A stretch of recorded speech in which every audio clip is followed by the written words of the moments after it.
Visitaremos historias reconstruidas desde la memoria y el archivo con el Festival Internacional de Fotografía de México. Además, descubriremos qué comen en Rincón Nippon durante la Superluna.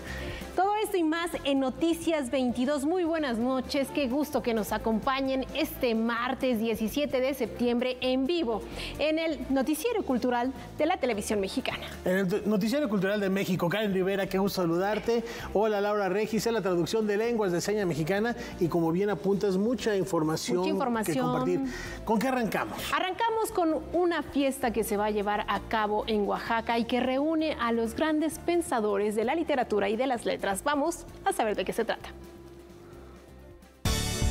La Filo regresa al centro de la ciudad de Oaxaca. En esta ocasión se realizará del 12 al 20 de octubre. Algunos de los ejes temáticos que abordará son cultura de paz, lenguas indígenas, medio ambiente, feminismo, derechos humanos, comunidad LGBTIQA+, personas con discapacidad y neurodivergencias, cuidados y migración.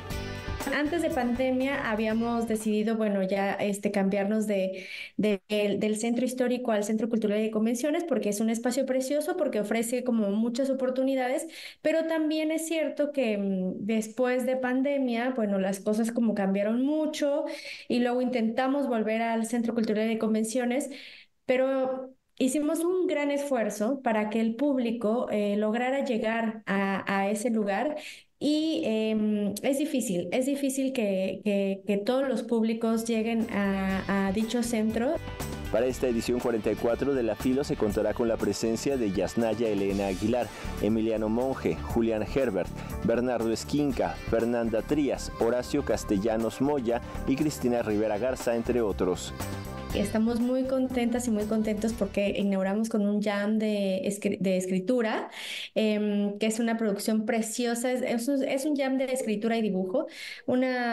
Tiene toda una producción muy preciosa porque van a estar dos ilustradoras, que es Mariana Ruiz Johnson y Amanda Mijangos, y dos escritores que en esta ocasión son Tania Huntington y Francisco Hinojosa, escribiendo, en vivo, no han preparado nada, ahí van lo que salga, y va a haber musiquita. La idea es que también la gente se involucre y ver qué más sale, y van a poder ver lo que se escribe y lo que se dibuja. Además de las conferencias y talleres, se tendrá la presentación de los libros Ciudad Láser de María Antúa Correa, Pantano de Ana Emilia Felker, Poesía eres tú, Cartas a Dorothy de Francisco Hinojosa, ¿A dónde van los árboles cuando duermen? De Nadia López García y El baño de Natalia Toledo. El reconocimiento a la trayectoria será para Concepción Núñez Miranda y la cátedra Aura Estrada estará a cargo de Aileen Miles. Aileen Miles, ya como dices, es una autora muy prolífica, tiene una vasta obra. Desafortunadamente, sí, no había sido traducida, sino hasta este año, por este libro que te mencionaba que se llama Chelsea Girls, que es una novela. Ella tiene mucha experiencia como en el mundo under, digamos así, por eso también es como tiene performance, ¿sabes? Cuando recita su poesía también es como muy singular la forma en que la recita, ¿sabes? Es una autora muy, muy, muy interesante. Noticias 22, Alberto Aranda. Bueno, qué emoción que la Feria del Libro de Oaxaca regrese al Zócalo. Ya desde hace algunos años no se hacía en este lugar, sino en el centro de convenciones. Desde antes de la pandemia se realizaba en el centro de convenciones y ahora regresa al Zócalo con muchas actividades y entre ellas el encuentro de periodismo cultural, de periodistas culturales, los colegas de La Fuente, que hablan sobre todos los temas de actualidad y de qué manera toca la cultura a los distintos ámbitos de la vida humana. Me parece que es importante ahí estar presentes también, Rafael. Y tan bello que es el estado de Oaxaca, el centro de manera particular. La comida. Bueno, la comida, las bebidas. Además, Oaxaca, se lleva a cabo la Feria del Libro de Oaxaca también en la misma temporada del Festival Internacional Cervantino, y Oaxaca es el invitado de honor al Cervantino. Entonces, si van a Guanajuato, van a Oaxaca, ahí está la presencia, y un chocolate, un mezcal, un café, un buen café pan oaxaqueño. de yema.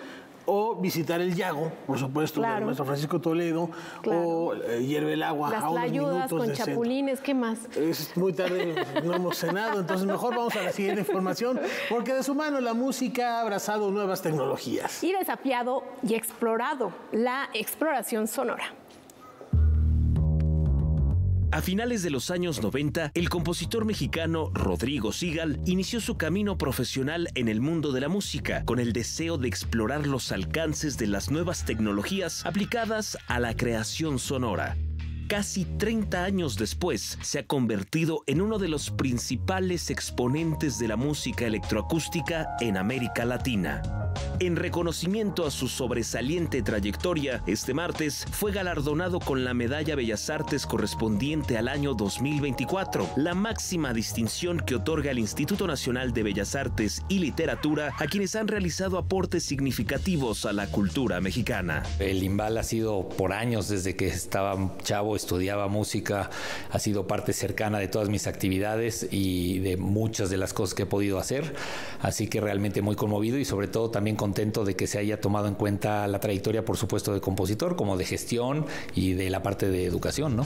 La ceremonia de entrega de la presea tuvo lugar en la Sala Manuel M. Ponce del Palacio de Bellas Artes. El compositor estuvo acompañado en el escenario por el reconocido flautista Alejandro Square, su amigo cercano por casi 25 años y cómplice en empresas artísticas tales como el Ensamble Onyx y el proyecto multidisciplinario Lumínico. Además de su labor estrictamente musical, la actividad profesional del Dr. Sigal abarca también la gestión cultural y la formación de nuevas generaciones, pues es fundador y director del Centro Mexicano para la Música y las Artes Sonoras, de la revista Ideas Sónicas y del Festival Visiones Sonoras, que está por celebrar su 20ª edición.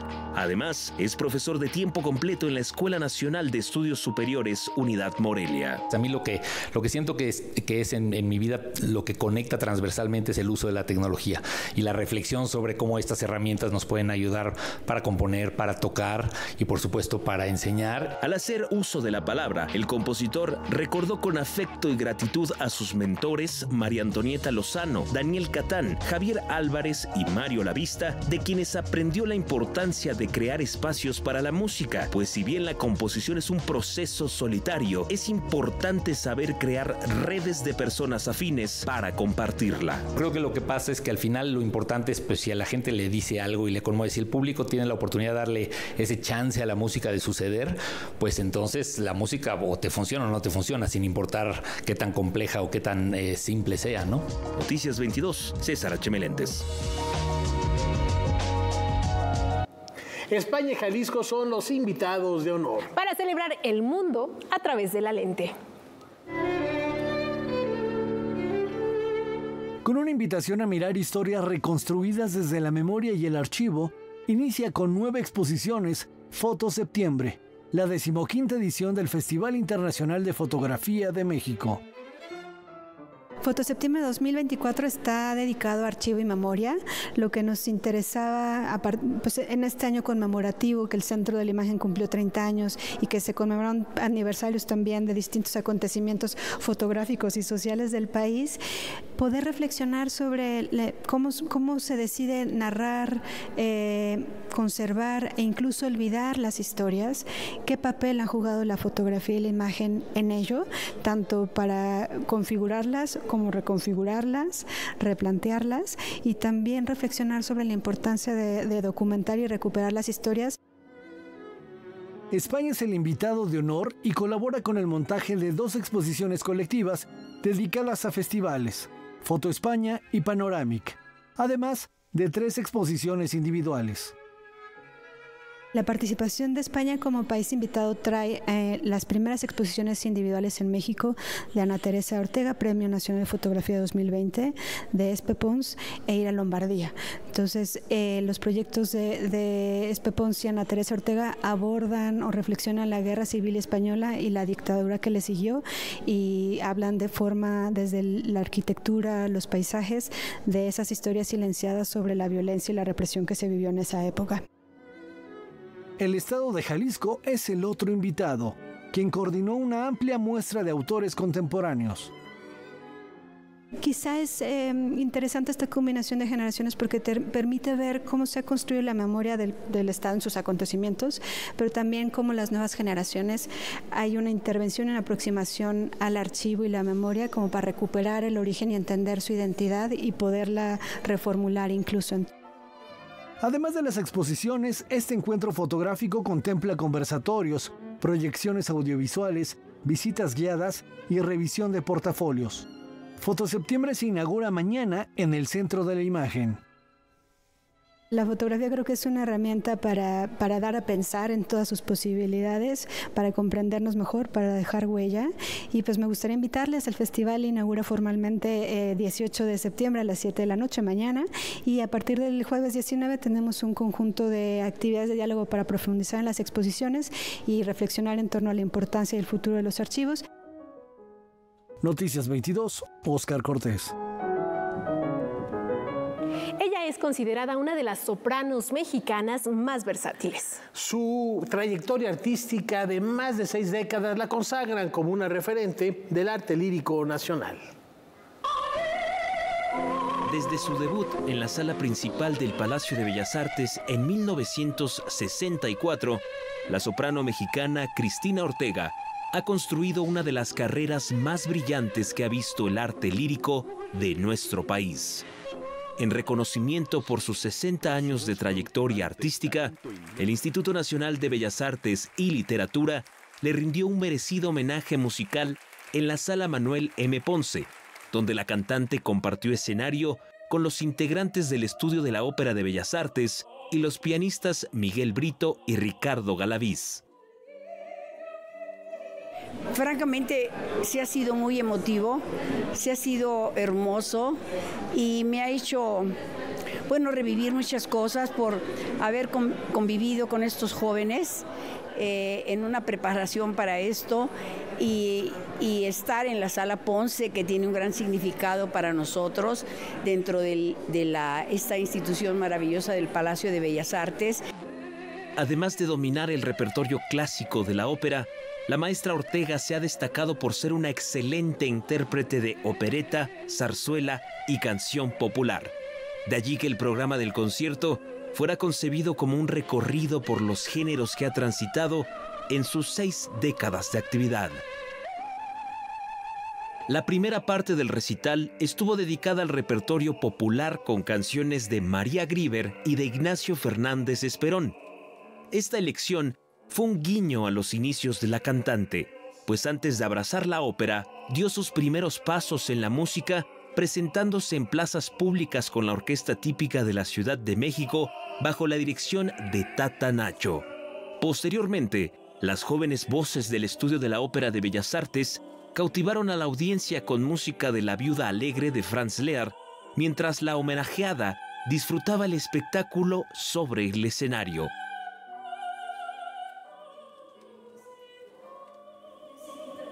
Visiblemente emocionada y en agradecimiento al público que asistió al evento, la soprano hizo gala de su privilegiada voz al cantar la romanza de María Antonieta de la zarzuela La Caramba. La cereza en el pastel de una noche memorable fue la interpretación del célebre brindis de La Traviata de Giuseppe Verdi, nada más y nada menos que la obra con la que hizo su irrupción en el panorama operístico.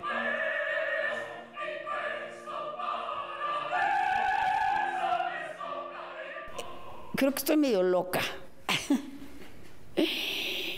No sé, nací con la música. Nunca, fíjese, me he quedado sola porque mis hijos viven lejos de mí. Mi marido murió desgraciadamente, queriéndolo tanto. Se me fue hace tiempo. Y me quedé sola, pero nunca me he sentido sola. ¿Por qué? Porque siempre está la música ahí conmigo. Estoy enamorada de la música. Noticias 22, César H. Meléndez. Portentosas voces las que se dieron cita para hacer este homenaje, y cambiamos de tema porque él afirmaba que la ciencia es la herramienta más importante para el progreso de una nación. Su originalidad y creatividad aplicadas al desarrollo trascendieron fronteras.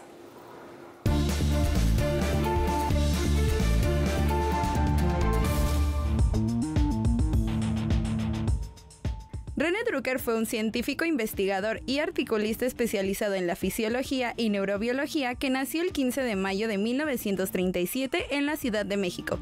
En su juventud deseaba dedicarse al atletismo, pero una lesión en la rodilla lo haría abandonar ese sueño para dedicar su vida al conocimiento científico y su divulgación. Comenzó sus estudios en la UNAM cursando la carrera de psicología. Al término fue a la Universidad de Illinois, donde realizó una maestría y posteriormente un doctorado en medicina por la Escuela de Medicina de Saskatchewan, Canadá. Entre los años 1985 a 1990, fungió como jefe del Departamento de Neurociencias del Instituto de Fisiología Celular de la máxima casa de estudios. Ocupó el cargo de titular de Dirección General de Divulgación de la Ciencia, y fue precisamente la difusión científica a lo que el Dr. Drucker le prestó mayor atención.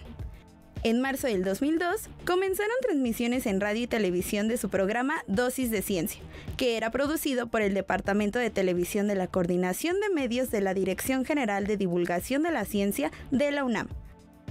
Se trataba de cápsulas narradas por el propio Drucker, en la que describían distintos fenómenos naturales o inventos, siempre de una manera muy clara y sencilla. Posteriormente, los episodios se adaptaron a un libro llamado 400 pequeñas dosis de ciencia, que actualmente puede descargarse de manera gratuita en el portal UNAM en línea. Destacó también como columnista del periódico La Jornada y fue la divulgación científica y cultural la que le valió el Premio Nacional de Periodismo en 2008. René Drucker falleció el 17 de septiembre de 2017. Sus conocimientos y labor social desde la trinchera de la ciencia quedan plasmados en la historia. Para Noticias 22, Carolina Martínez. Rivera y Modigliani se vuelven a encontrar. Estos dos emblemáticos creadores se suman a un grupo de artistas que con su obra han desafiado las fronteras. Por primera vez se presenta en América Latina la colección Perman, la cual incluye piezas de Van Gogh, Modigliani, Monet, Toulouse-Lautrec y Renoir, entre otros grandes artistas que dialogan con obras de Gedóvius, Clausel, Dr. Atl, Rivera, Orozco, Montenegro y Lozano. Este diálogo, y por eso lo subrayo, es un diálogo en pos de visiones, en pos de sensibilidades compartidas, en pos de mirar a Europa desde México y a México desde Europa, y cómo estos artistas, que muchos de ellos incluso se conocieron personalmente, que es decir, de Rivera y Modigliani, que están juntos además en una mampara dentro de la exposición, tienen estas suerte de precondiciones de lo que implicaría el siglo XX. La muestra Diálogos de Vanguardia, que se presenta actualmente en el MUNAL, permite ver cómo estos creadores se conocían y exploraban las diversas tendencias en el mundo del arte de aquella época.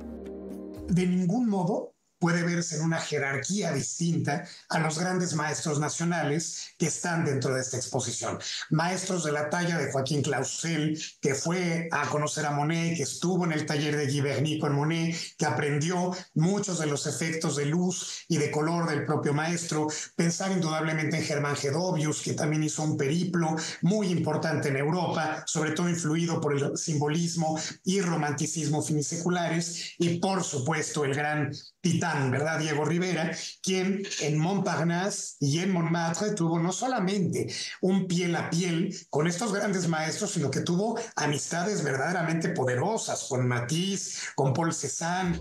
Para tener un acercamiento diferente a las 17 piezas, 8 del acervo del MUNAL y 9 óleos del Museo de Arte de la Universidad de Princeton, se ha preparado un programa académico para todo público. Cada uno de estos maestros incursionaron por diferentes etapas. Ni siquiera Renoir es solamente impresionista. Aquí hay una obra, este desnudo al que aludíamos, que corresponde a su periodo nacarado. Estos colores suaves, esta ambientación naturalista, pero no olvidemos que Renoir de pronto vuelve al clasicismo, sale directamente del movimiento y él busca otra vez a Ingres o a Rafael, a los grandes artistas del dibujo preciso, y al final de su vida, por supuesto, vuelve a la vanguardia. Qué decir, como bien lo señalabas, de Diego Rivera, la obra que está aquí, que es el retrato de Adolfo Besmogard, que muchos públicos lo conocerán, es una de las obras más queridas, por supuesto, el acervo de arte moderno. Fue pintada en 1913, en una Europa del preámbulo de la Primera Guerra, una Europa inspirada por el futurismo italiano, por la velocidad, por la industria, por el desarrollo científico. Noticias 22, Alberto Aranda. Aquí ciencia y arte dialogan en California y México se suma a esta conversación. Por tercera ocasión, llega a Los Ángeles el Pacific Standard Time, considerado el encuentro de arte más grande de Estados Unidos y presenta más de 70 exposiciones enfocadas a la ciencia y el arte. Es un encuentro de artes y cada 4 años es diferente temática. Este año es la ciencia en el arte y esta parte auspiciado o apoyado por la institución Getty y pues diferentes museos, instituciones que aplican y se acepta su proyecto, pues se hacen parte de esta celebración. Dentro de ese interés, pues van invitando artistas, ¿no? Que trabajen dentro de el tema, o en este caso dentro del interés o el ángulo que le quieren dar la ciencia y el arte. El artista, originario de Teotitlán del Valle, Oaxaca, aprendió desde los 12 años a tejer y prioriza la realización de su trabajo con los textiles y los pigmentos naturales, teniendo presente el cuidado del medio ambiente. Yo creo que el interés general o la invitación vino por mi trabajo que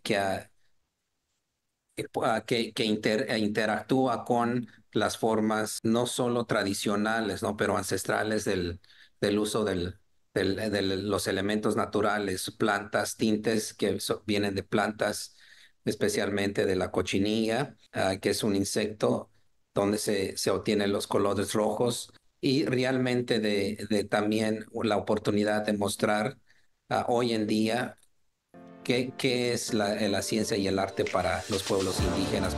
En este encuentro participarán un total de 800 artistas con distintos enfoques que van desde el arte mesoamericano hasta el arte contemporáneo. Además, Marcela Armas, Tania Candiani y Carlos Barrera estarán representando a México. Una de las piezas que están expuestas ahí se llama Las horas que caminé, que son realmente las 10 horas que caminé cruzando de Tijuana a San Diego. Y esa pieza la tejí la misma hora, las mismas horas que fueron en la noche, y usando mi propia ropa como material de tejido, pero también algunas otras materiales que es necesario llevar consigo cuando vas cruzando la línea, ¿no? Y también esta pieza lleva acompañado de un video. Sangre de Nopal estará en exhibición en el Museo Fowler de Los Ángeles, California, hasta el 12 de enero del 2025. Para Noticias 22, Iván Ramírez. Aunque empezó como una humorada, este reconocimiento ha ido consolidando su prestigio. En la noche del viernes 13 de septiembre, la Escuela de Cine Comunitario y Fotografía Pohualizcali celebró sus primeros 4 años de historia con la entrega del premio Cuitláhuac de Oro. Nosotros hacemos un reconocimiento de la comunidad, digamos, ¿no? De personajes destacados del cine, de la fotografía, gente que está metida con la cultura. Comenzó primero como una broma y se volvió una realidad rápidamente y ahora estamos en la 4ª edición. Este año se reconoció la trayectoria de 6 figuras de los medios: la primera actriz María Rojo, el cineasta Ernesto Contreras, la fotoperiodista Elsa Medina, el fotógrafo y escritor Fabricio León, el actor Damián Alcázar y la cineasta Tatiana Hueso. Realmente me significa mucho que este reconocimiento tan especial y tan hermoso venga de una escuela de cine comunitario como Pohualizcali, Casa de las Historias. También veo el cine como la casa de nuestras historias y como un puente para caminar y habitar otras realidades. Fuimos y los invitamos y la mayor parte de la gente que hemos invitado pues ha venido con gusto, ¿no? Ha habido premios internacionales o gente internacional que ha venido y han venido con gusto y han venido aquí a Iztapalapa a recibir su premio. Algunos de esos artistas han sido Alfonso Arau, Graciela Iturbide, Guillermo Arriaga y Ofelia Medina.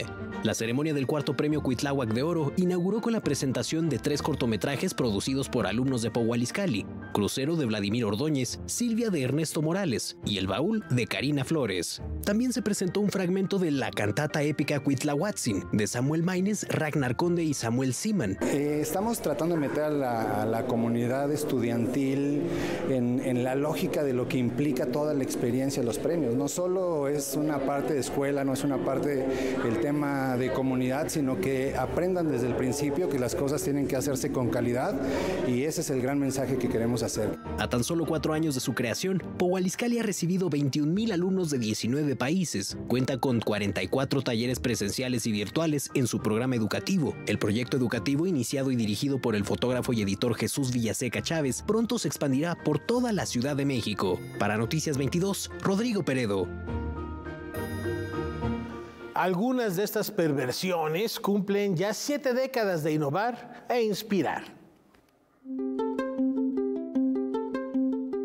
Una retrospectiva del trabajo realizado por el artista Arnaldo Cohen durante casi 70 años se exhibe en la muestra Perversiones, que presenta Fomento Cultural Citibanamex. El objetivo es presentar al público la trayectoria de uno de los principales y más jóvenes exponentes de la generación de la ruptura que inició en los años 50 en México. Se reciben 42 obras, entre óleos, acuarelas, acrílicos, en que te presentan precisamente una breve pero muy sólida retrospectiva del trabajo realizado por el maestro a lo largo de estas casi 7 décadas. Y posteriormente vas a las siguientes 2 salas, y ahí ese segundo núcleo se llama Perversiones. Es la última serie creada por el maestro en tiempos de pandemia. Presenta 16 pinturas de gran formato en colores blanco y negro. La obra del ganador del Premio Nacional de Ciencias y Artes 2014 se presenta en la Casa del Mayorazgo de la Canal en San Miguel de Allende. Al inicio del recorrido, los visitantes pueden ser testigos de un torso femenino de más de 3 metros de altura que integran los sistemas geométricos y figuraciones orgánicas que caracterizan una época del trabajo de Cohen. A estas piezas se suman 32 pinturas pequeñas impresas en coloridos cubos que funcionan como fichas técnicas de la labor del artista. Que su obra está intrínsecamente ligada a la pintura, a la investigación del espacio, la música y la teoría del arte contemporáneo, que le ha permitido innovar e influir en distintas generaciones. Perversiones permanecerá abierta en esta Casa de Cultura hasta el segundo domingo de marzo de 2025. La entrada es gratuita. Noticias 22, Karen Rivera. Bueno, Octavio Paz, Carlos Monsiváis son algunos de los escritores que han, dedicado algunos de sus textos a este gran creador Arnaldo Cohen. Y al regresar ya verán ecos del Hay Festival. Todavía tenemos un poeta francés y más información. No se muevan de su lugar.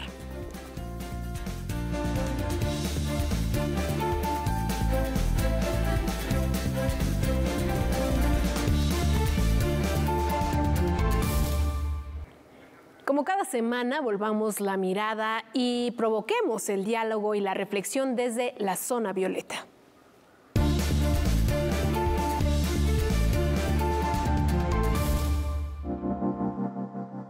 Muy buenas noches. Apenas en agosto había participado en los Juegos Olímpicos de París. Días después, la atleta ugandesa Rebecca Cheptegei encontraría la muerte provocada por su pareja.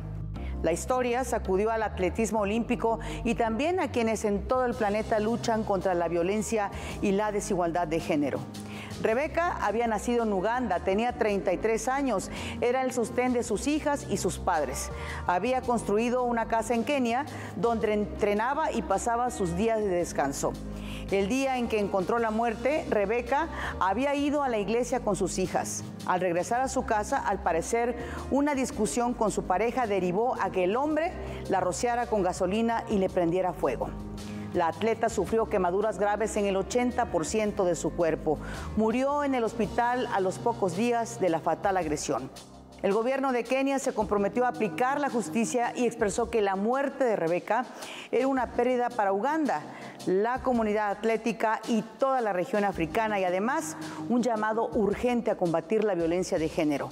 El presunto agresor también sufrió graves quemaduras en el cuerpo. De acuerdo con estadísticas, en Kenia, 3 de cada 10 niñas y mujeres entre los 15 y 49 años han sufrido violencia. La cifra aumenta de 4 a 10 si se trata de mujeres casadas. Datos del Banco Mundial revelan que 51% de las africanas considera que pegar a la mujer puede estar justificado. Creencias culturales y normas patriarcales están detrás de esas lamentables estadísticas. Al conocerse la muerte del atleta Rebecca Cheptegei, los organizadores de los Juegos Olímpicos de París señalaron que el crimen atroz recuerda la alarmante realidad que hay sobre la violencia que afecta a las mujeres. En su honor, una de las sedes deportivas de París llevará su nombre para que, como dijo la alcaldesa Anne Hidalgo, su recuerdo e historia permanezcan y ayude a transmitir el mensaje de igualdad.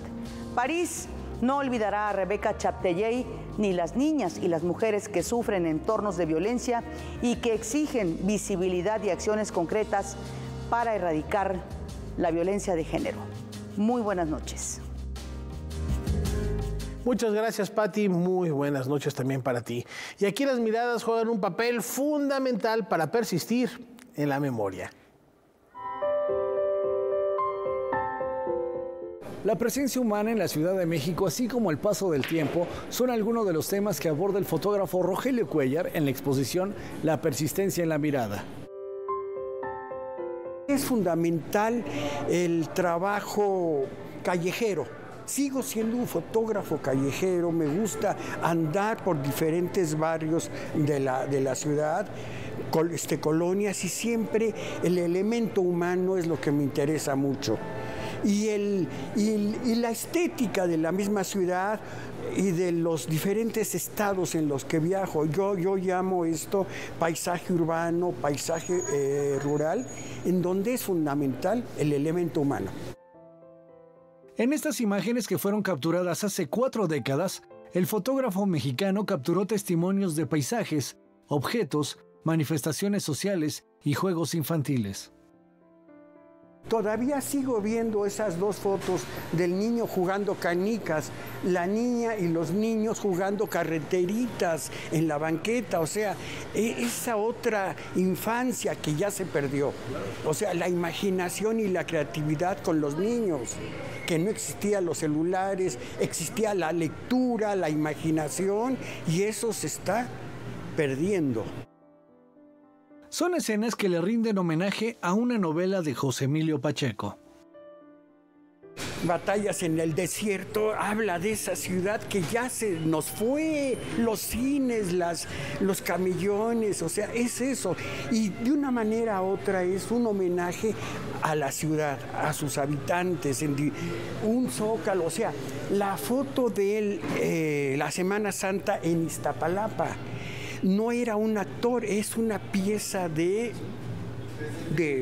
madera y demás. Entonces no existía el espectáculo de Semana Santa, sino la religiosidad de todo esto. La muestra se encuentra en el Salón Malafama y forma parte del programa Festival Foto Septiembre. Con imágenes de Daniel Rodríguez y Francisco Hidalgo, informó Óscar Cortés. Muchas gracias a Óscar Cortés por esta nota y un abrazo a Rogelio Cuéllar, nuestro querido fotógrafo, también muy querido en este espacio. Y vamos a cambiar de tema porque así es como una nueva generación de artistas busca renunciar a la rutina. La Escuela Nacional de Pintura, Escultura y Grabado La Esmeralda devela las inquietudes artísticas de sus alumnos con la dimisión de lo cotidiano. Es de los egresados, recién egresados de La Esmeralda, y es el trabajo que hicieron a lo largo del último año de la carrera. La mitad de la carrera la hicieron en pandemia. Entonces, de alguna manera, los ejes temáticos tienen que ver con esto. Tiene que ver con la muerte. Por ejemplo, todas las piezas que están aquí van muy enlazadas a la muerte, al encierro, a la depresión. También toda esa situación nos hizo replantearnos a nosotros muchas cosas, también como autoridades. Creo que la manera en que fueron reflexionando y que fueron dejando testimonio de su propia vivencia se puede apreciar mucho en esta exposición. Esta exploración se da desde múltiples formatos y plataformas, desde pintura, tatuajes y cerámica, hasta instalaciones, video y animación. Van a encontrar una variedad impresionante, porque aquí justamente no depende de una técnica, sino cómo el concepto que han desarrollado a lo largo de 4 años se concreta o se materializa en obras que, digamos, el concepto o la investigación es lo que va determinando el tipo de materiales que se requiere. La Dimisión de lo Cotidiano permanecerá en la Escuela Nacional de Pintura, Escultura y Grabado La Esmeralda y el CENART hasta el 13 de octubre. Para Noticias 22, Rodrigo Peredo. Y para celebrar la superluna, prepárense para degustar la botana en Rincón Nippon.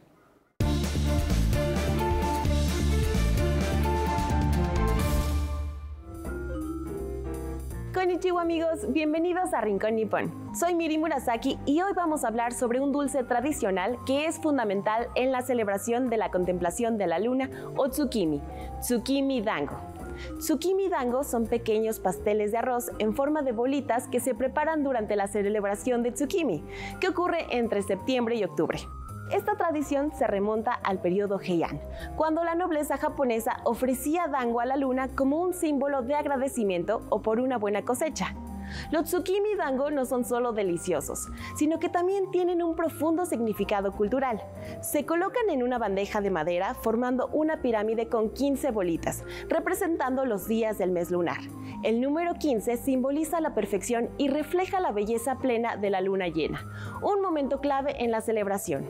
Estos pasteles se hacen con harina de arroz y agua, luego se amasan y se cocinan al vapor hasta que adquieren una textura suave y elástica.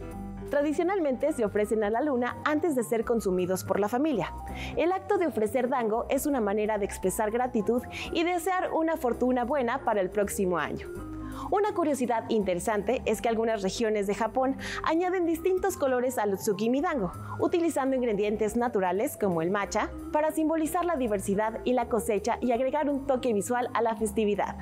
En la cultura popular, los tsukimi dango también aparecen en varios medios japoneses, como en el manga Yakitake Japan, donde se reconocen y aprecian los tradicionales dulces japoneses en las tramas de la serie. Actualmente, además de ser un símbolo de tsukimi, los tsukimi dango se consumen como un dulce popular durante otras ocasiones festivas.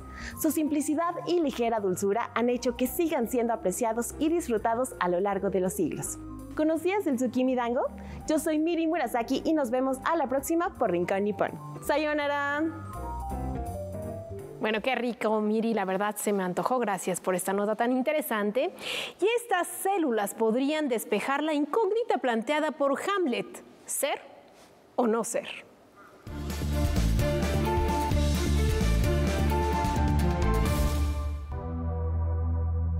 Los organismos multicelulares llamados biobots existen en un tercer estado, distinto a la vida y la muerte. Los científicos consideran a la muerte como la interrupción irreversible del funcionamiento de un organismo en su conjunto. Sin embargo, tras el deceso de una criatura, órganos, tejidos y células pueden seguir funcionando. Algunas células pueden reorganizarse espontáneamente en organismos multicelulares. Otras muestran comportamientos que van más allá de sus funciones biológicas originales. Investigadores encabezados por Pedro Noble, de la Universidad de Washington, cita las células pulmonares humanas solitarias que pueden autoensamblarse y formar organismos multicelulares en miniatura, las cuales no solo son capaces de orientarse en su entorno, sino que también pueden repararse a sí mismas y a las neuronas dañadas que se encuentran cerca. Desafían así la idea de que las células y los organismos pueden evolucionar solo de maneras predeterminadas. Los antrobots, que son biobots creados con tejido vivo de un paciente, podrían administrarle medicamentos sin desencadenar una respuesta inmunitaria no deseada.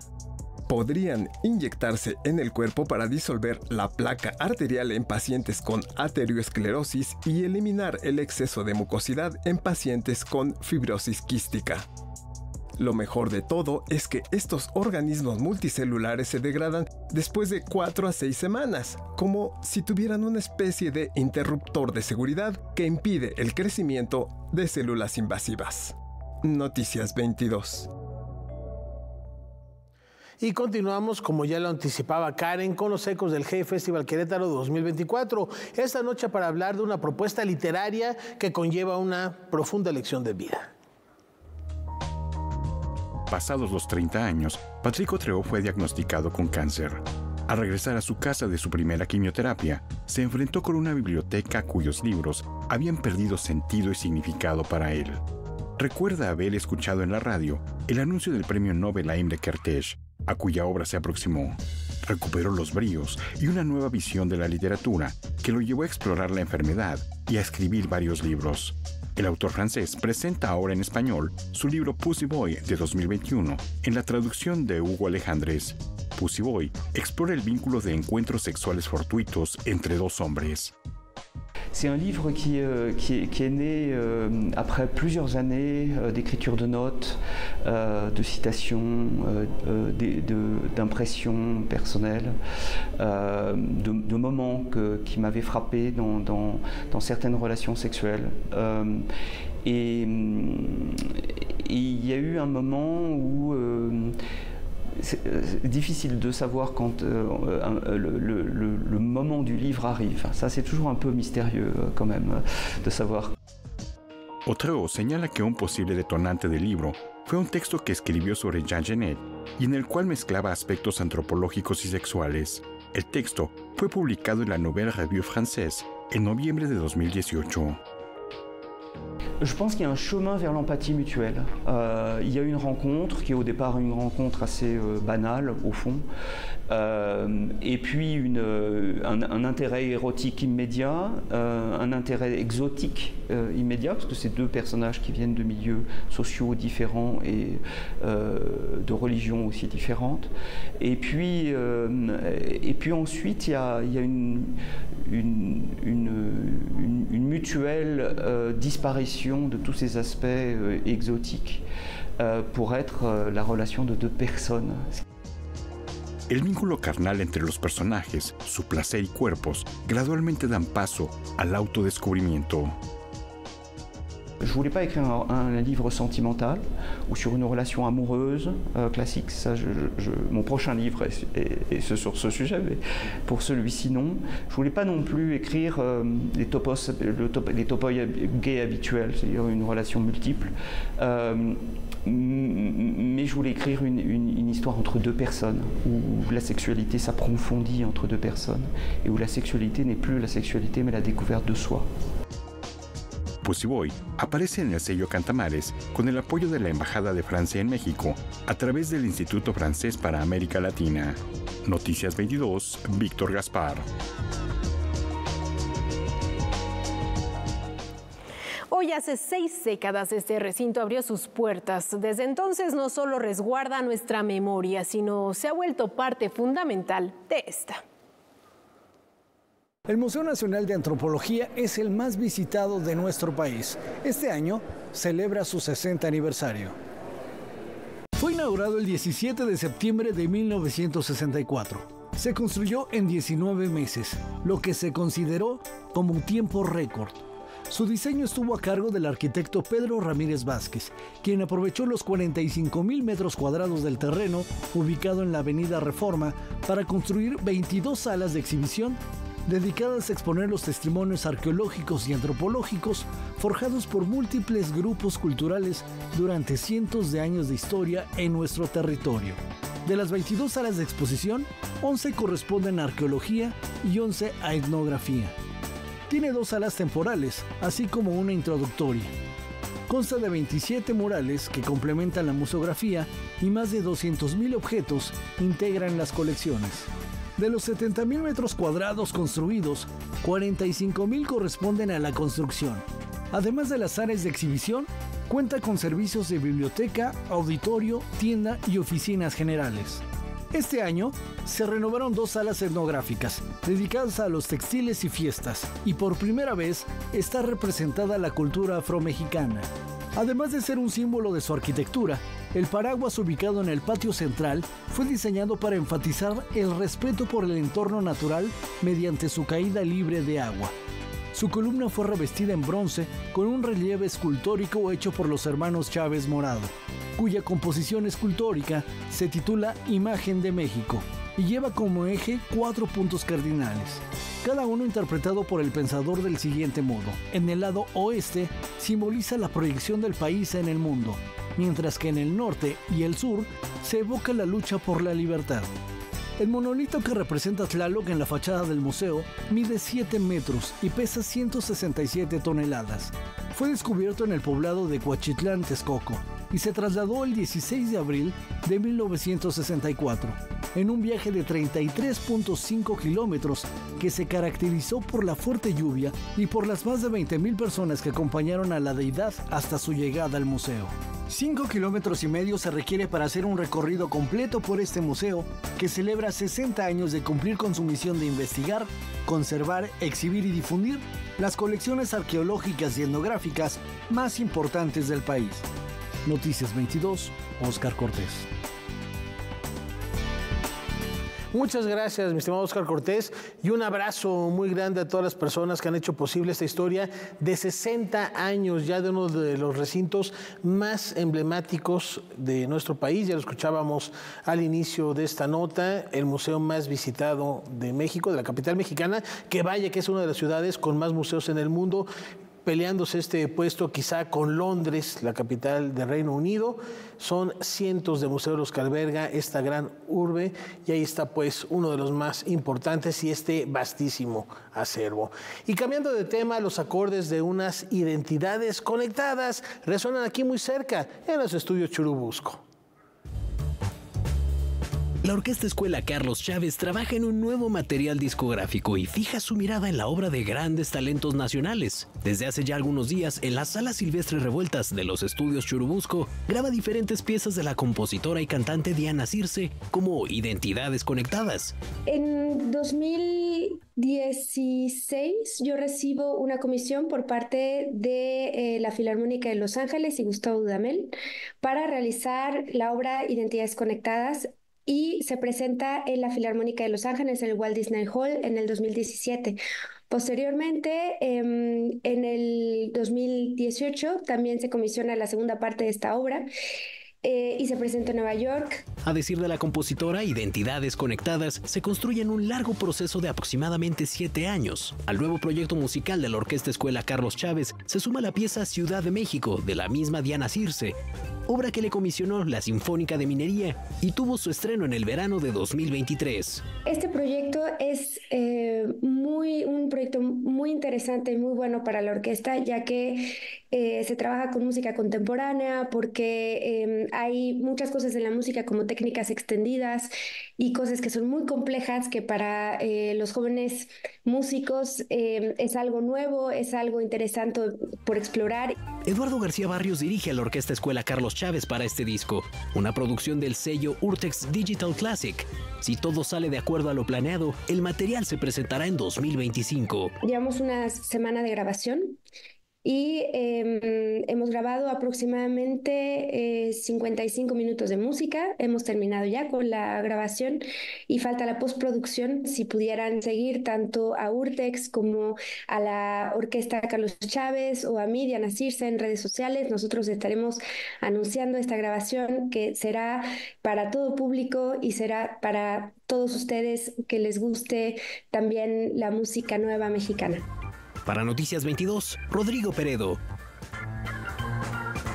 Conciertos para gran orquesta, bandas de aliento y música de cámara conforman el vasto repertorio del compositor estadounidense Alfred Reed, quien hoy recordamos a 19 años de su partida. El también director de orquesta, originario de Nueva York, comenzó su formación musical a los 10 años y su interés por la música para la enseñanza lo llevó a desempeñar las funciones de editor de Hansen y posteriormente a impartir clases en Miami. Gran cierre el que tenemos el día de hoy, mi querido Rafael. Por supuesto, un compositor fascinante. Él le tocó servir durante la Segunda Guerra Mundial en las Fuerzas Aéreas de Estados Unidos para después regresar y empezar a estudiar en la Juilliard School of Music, que es una de las de mayor prestigio en la Unión Americana.